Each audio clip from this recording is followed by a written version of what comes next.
Autograph with me, Susan Madaris. We are coming to you from New York City, and my guest this week is Dr. Alan Sabrowski. He's joining me via satellite from Pittsburgh, Pennsylvania. Join us. Alan Sabrowski is a writer and consultant specializing in national and international security affairs. In December 1988, he received the Superior Civilian Service Award after more than 5 years of service at the U.S. Army War College as Director of Studies, Strategic Studies Institute, and holder of the General of the Army Douglas MacArthur Chair of Research. A Marine Corps Vietnam veteran and a 1986 graduate of the U.S. Army War College, Dr. Sabrowski's teaching and research appointments have included the U.S. Military Academy and the Center for Strategic and International Studies.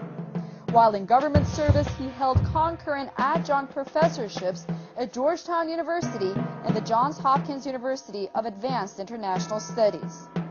His published work includes 13 books or monographs and over 160 articles, chapters, and book reviews. He is currently completing a book-length study on the U.S. use of military force as an instrument of foreign policy titled Presidential War: The Politics of Military Intervention. Dr. Sabrowski is also an editor at Veterans Today, where his latest series of articles regarding Israeli involvement in the 9/11 attacks against the United States is a shocking expose of how the Israeli Mossad planned the attacks and how the U.S. military had prior knowledge. An argument often not discussed, especially by someone like Alan Sabrowski, who is an American with Jewish ancestry. However, Sabrowski bravely addresses this sensitive and controversial topic as someone devoted to the security of the United States at any cost. So what happens when a military insider puts the devastating terror attacks of 9/11 directly at Israel's doorstep? Dr. Alan Sabrowski, thank you so much for joining us on The Autograph. My pleasure, Susan. Tell us how you make the case for Israel's involvement in the tragic 9/11 attacks. There were several different ways of doing it, Susan, and this may be a little bit more background than some of your people need, but I began to have suspicions about what had happened on 9/11 about 2 weeks after the attacks. There were several discontinuities that made no sense to me whatsoever. The behavior on the part of some of the named terrorists, these 19 Arabs on 4 planes, running around flying schools like loose cannon, not having the pilot skills to fly the aircraft, no recognition for what they had done afterwards in their own area, their own community. And it struck me that for many reasons, none of the arguments that were being given for what they did made any sense. But I then immediately forgot about it until about 2 years ago. And then I came across a video which I found to be extremely disturbing. That video was an interview with a Dutch demolitions expert named Danny Jowenko. And it concerned the collapse of the 3rd World Trade Center tower to go down on September 11th. This was the 47-story World Trade Center 7, the 3rd tallest building at the World Trade Center. Jowenko had never heard of it. Neither had I. And when you looked at the building, you saw that there was effectively no damage to any face of the building. It had not been hit by a plane. It had not been taken major trauma from debris, and it went straight down into its own footprint in about 7 seconds in what was visibly a controlled demolition. You know, and it was pretty clear that whatever those 19 named Arabs on 4 planes, 2 of them at the World Trade Center, had or had not done, they could not have had any possible effect on that 3rd building going down.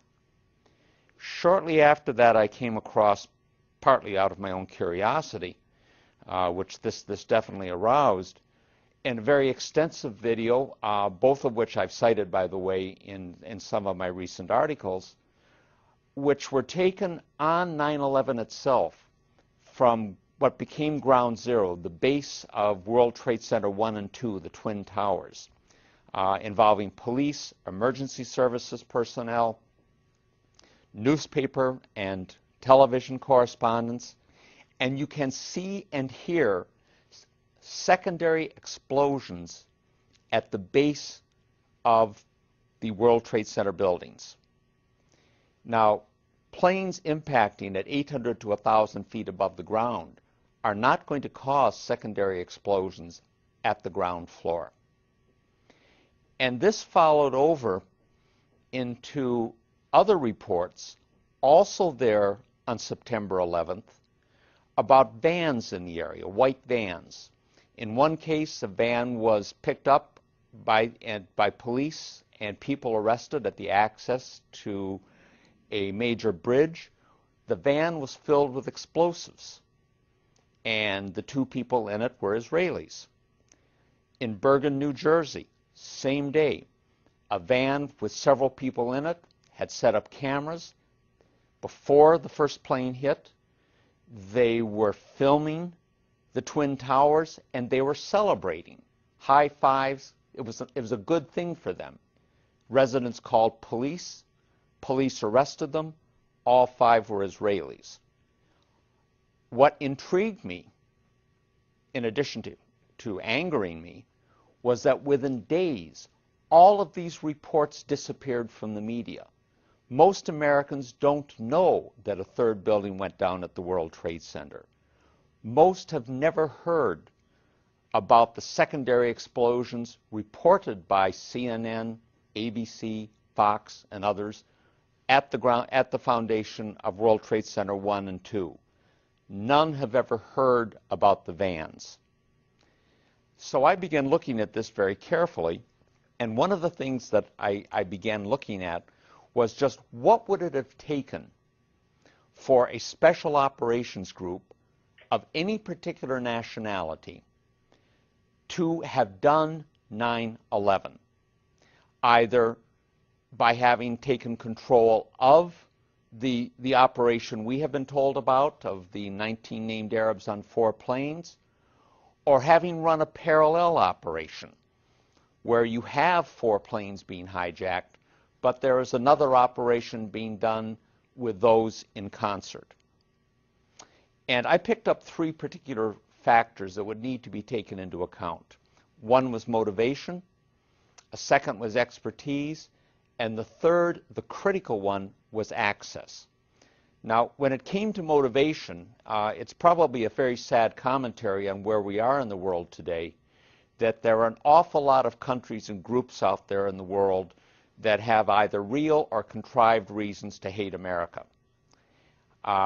It wasn't that way when I was a young man, but then many things weren't the same way now as they were when I was a young man. But almost all of the groups and countries that might want to do this only had a negative reason for doing it. They wanted to hurt us. The Israelis had a positive reason, and it's one that a number of their supporters had talked about from the 1990s on up, and what was called the Project for a New American Century, whose members included, by the way, later Vice President Richard Cheney, later Defense Secretary Donald Rumsfeld, and many of the so-called neoconservatives, most of them Jewish but not all, who came into the first Bush administration. Israel had a positive reason, and was get the United States involved in a war in the Middle East with a powerful, enraged, anti-Islamic strain within the American public, that they needed a catalytic event to produce this. They even talked about it in terms of another Pearl Harbor is needed to bring the American people into this fight. The second was expertise. Lots of expertise out there. Bringing buildings down and controlled demolitions is something that almost any intelligence agency of any country in the world can do or can contract. There are many private agencies that do this. But one thing is absolutely clear. Neither those 19 named Arabs on the plane nor Al-Qaeda as an organization had the expertise, the technical expertise to do that. And there is one very clear proof of that. If Al-Qaeda and its affiliates had had the ability to wire even one building for a controlled demolition at the World Trade Center, much less all 3 of them, the so-called green zone in the heart of Baghdad would have been a pile of rubble. And it wasn't. But the last is access. The World Trade Center security was an Israeli-owned company. Security at all three of the airports from which the 4 aircraft on 9/11 departed, ICTS, was an Israeli security company. That security company, by the way, also had security at the airports in Paris and Amsterdam later, from which the so-called shoe and underwear bombers departed. The security company at the World Trade Center had 24/7 state-of-the-art electronic surveillance and foot patrols. Wiring a building for a controlled demolition, and I must confess here, this is not my specialty. I have heard what people who do this for a living have said about it, but it is not my specialty. But the description of it in the video of Danny Jawenko that I mentioned to you is a very good one on this. And he described it in which if you needed to do it in a few hours, you would need 30 to 40 people, fewer if you had more time, cutting open the walls, literally cutting open the walls, all the way around the building, implanting the explosives, running detonator cord and cable, wires to put them to a control system, coordinating all of this activity. This is not something that involves the casual bringing in of a briefcase and leaving it at the foot of a building's elevator and going out again. This is extensive work, and it would require the type of extensive sustained access that could not go unremarked by the security forces in place on this. They also needed the ability to evade an apprehension and to have their escape concealed. And they had that done. All of the Israelis who were apprehended in those vans were later released in about 2 months at the direction of Michael Chertoff, then the second director of Homeland Security, a dual U.S.-Israeli national. There is no mention of them in the mainstream media, which is largely Zionist-owned. All of the major networks, all of the major national newspapers, all 3 of the weekly news magazines, all of the major political journals, most of the major publishing houses. It simply didn't happen. The only thing that happened on 9/11 that was discussed in the media, that have been accepted by the government, that was described in the 9/11 Commission, are 19 named Arabs on 4 planes bringing down 2 buildings. And the rest of it, in Orwellian terms, has become a non-event and a non-story. And you know, since you just pointed to the 9/11 Commission report, there is an understanding that the primary motivation for 9/11 was U.S. support for Israel's brutal oppression of the Palestinians, also conveyed in the 9/11 Commission report. I guess my question is, how are these 2 incidents or theories, so to say, related? And, you know, there are those that will brush off your argument as a conspiracy theory. Are you concerned? I don't think that's so much of a conspiracy theory. I was smiling when you said that, because to tell a bit of a story on this, back in the early 80s when I was in Washington at the Center for Strategic and International Studies, one of our visitors for a luncheon talk was a young gentleman then named Francois Heisbourg. Heisbourg was the special assistant to French President Francois Mitterrand. And I don't know how this subject came up, but he said, you know, Americans never see conspiracies anywhere. We French, he said, we see conspiracies everywhere. And both of us are wrong. This is not a conspiracy in the sense that it is usually used, the word is usually used, which is to denigrate an opposing argument. When someone in the United States says that that's a conspiracy or that's a conspiracy theory, by definition they mean it is irrational, illegitimate, and without proof. all I would suggest to people is that you look at the films of WTC-7, that third tower going down on September 11th. You look and listen to the reports on September 11th with the secondary explosions. These are not fantasies. They happened. You look at the reports on September 12th of the apprehension of Israelis with vans of explosives and cameras filming the events on September 11. These are not fantasies. And you look at the people riddling the American government, all of the Middle East people in State Defense and the National Security Council, Deputy Secretary of Defense Paul Wolfowitz, Undersecretary of Defense for Policy Douglas Feith, who used to be a friend of mine, by the way, from Philadelphia. These people were all part of the neoconservative movement. Many of these people are dual U.S.-Israeli nationals. All of their primary allegiance is to Israel. In a recent article, Strawman explains why he is anti-Israeli. He notes, because of what it has done to the U.S. in the furtherance of its own goals. The USS Liberty incident and 9/11 obviously stand out. And because of the leverage it has acquired over the U.S. government and its policies through the machinations of the domestic Jewish community here.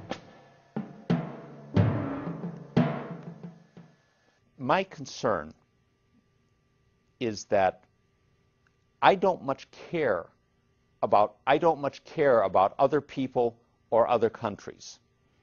I don't hate anyone in particular. I don't like anyone in particular. I'm an American. My loyalty is strictly to the United States. And I don't care what my ethnicity is or what my ancestry is. My allegiance is that. And my concern is only whether something helps or hurts the United States. And I think anyone who's a citizen of any country can very properly have similar feelings toward their country. What I'm concerned about is what is done to hurt America. And it is very clear that over a period of the last 40-odd years, that the penetration of the American political process, the effective subordination of the Congress in particular to Israel, when an Israeli prime minister can get 29 standing ovations from a Congress that can't give that much support to one of their own presidents, no matter how outlandish the statements, you have something as close to a puppet agency as you're going to find. Our policy in the Middle East has for decades been manipulated increasingly in terms of what benefits Israel and not what benefits the United States, even when that policy is articulated and supported by individuals who are sworn officials of the United States government.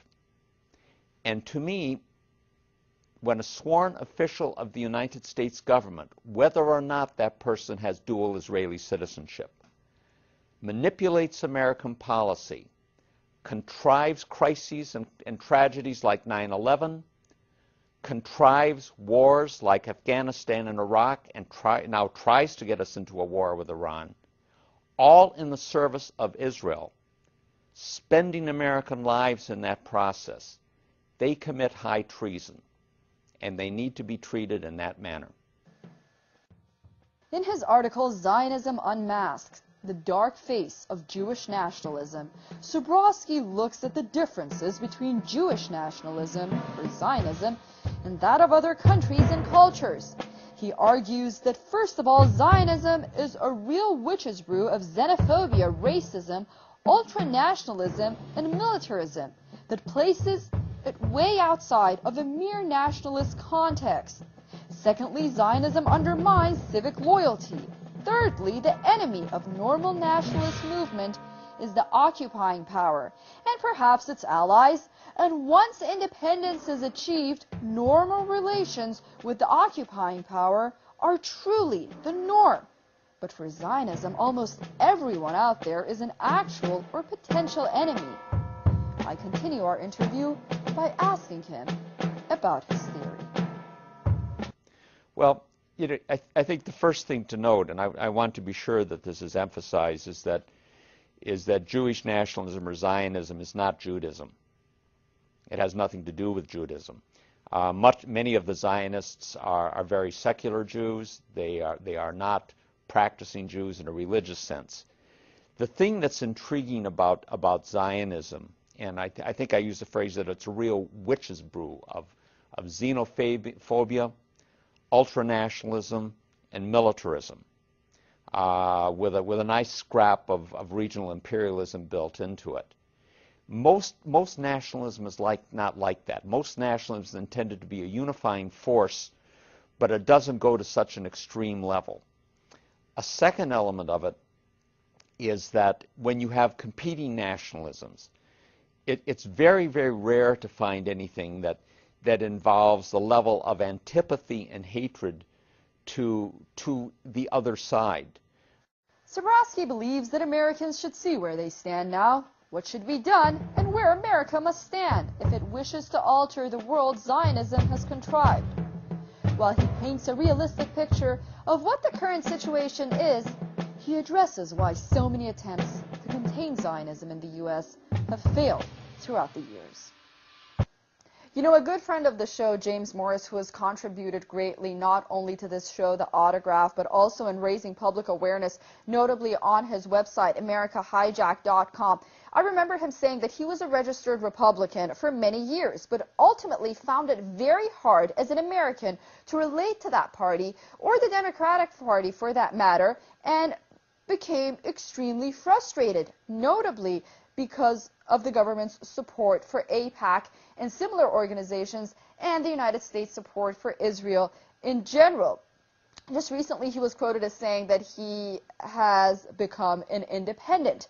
But I guess my question is, and my point is, that are we seeing more public awareness, more frustration inside the United States among Americans, because the ones that I talk to seem to be very, very upset, to say the least, and they seem to feel very strongly about this issue. I think many Americans are finding it difficult to relate to their government, but the idea that there's any kind of a mass movement there because of the relationship to Israel is simply not the case. There is no vehicle for that type of opposition to have been created. There is not even an awareness on the part of most of the American people about the details of 9/11 that I mentioned to you. One of my last article was much more of a practical, how do we get the word out? And I think that if people did understand what had really happened at 9/11, you could very rapidly see a very substantial reorientation of public opinion. Dr. Alan Sobrowski, thank you so much for those comments. So much more to talk about. Unfortunately, we are out of time. Hopefully, we will see you back on The Autograph next time here in New York City. Susan, thank you very much. I sincerely hope I too can meet you there, and I'm only sorry that the missed plane connections didn't make it possible last night. No worries. It was a pleasure to have you on. Thank you, Susan. You take care. All the best wishes to you. That's all the time we have for this edition of The Autograph here on Press TV. Thank you for staying with us and watching. Remember, you can always send us your emails to The Autograph at SusanMadaris.com. We are always looking forward to them. Until next week in another show from all of us here in New York City. Goodbye.